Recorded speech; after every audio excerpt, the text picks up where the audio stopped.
Muy buenas tardes, soy el mayor de caballería Edgar Coria Olvera. Pertenezco al 8º Regimiento de Caballería Motorizado y formo parte de esta exposición denominada Fuerzas Armadas, Pasión por Servir a México. Señor, ¿nos puede contar de qué se trata esta exposición? Esta exposición se materializa en el marco de los festejos por el centenario del Ejército Mexicano. Estamos conmemorando aquel 19 de febrero de 1913, cuando, con motivo de los hechos conocidos como la Decena Trágica, el señor Venustiano Carranza, gobernador constitucional del estado de Coahuila, solicita ante el Congreso de su estado facultades extraordinarias para levantar fuerzas armadas que defiendan el orden constitucionalista, y obviamente desconoce el gobierno del señor Victoriano Huerta. Este es el nacimiento del ejército constitucionalista, que lucha por los principios, los ideales de la revolución, los consolida en 1914 con la firma de los tratados de Teoloyucan, y a partir de entonces, a lo largo de estos 100 años, ha venido evolucionando hasta el actual Ejército y Fuerza Aérea Mexicanos, Armada de México, que se presentan hoy ante el pueblo de México. También estamos conmemorando el centenario de la defensa heroica del puerto de Veracruz, que se llevó a cabo el 21 de abril de 1914, en lo que se conoce como la segunda invasión norteamericana. Señor, siempre ha estado el ejército justamente en momentos históricos para nuestro país. El Ejército, Fuerza Aérea y Armada de México son instituciones características de nuestro país, plenamente identificados y reconocidos por los mexicanos, ya que hemos estado en contacto constante y permanente con nuestros conciudadanos.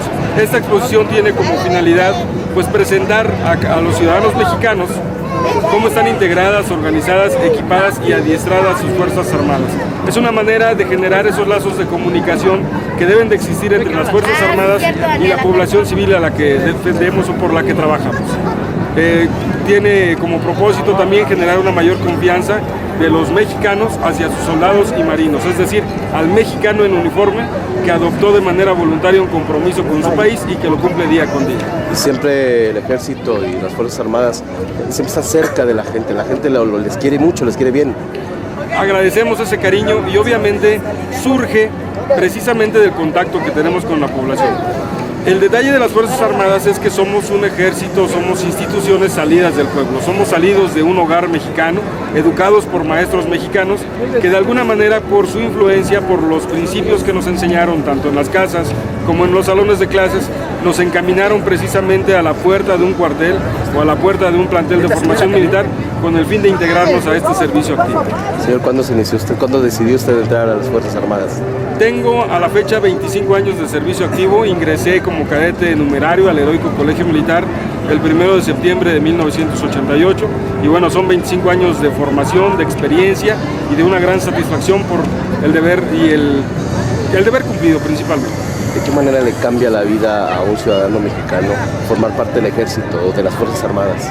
Bueno, es un hecho que la vocación militar surge a una edad muy temprana. Muy temprano. Como decía, yo soy resultado del esfuerzo que hacía mi padre todos los 16 de septiembre para traerme aquí a esta Plaza de la Constitución y presenciar el desfile conmemorativo del inicio de la guerra por la independencia. Mi primer contacto con el ejército fue en los hombros de mi padre, tratando de ver la gallardía, la disciplina que demostraban estas Fuerzas Armadas.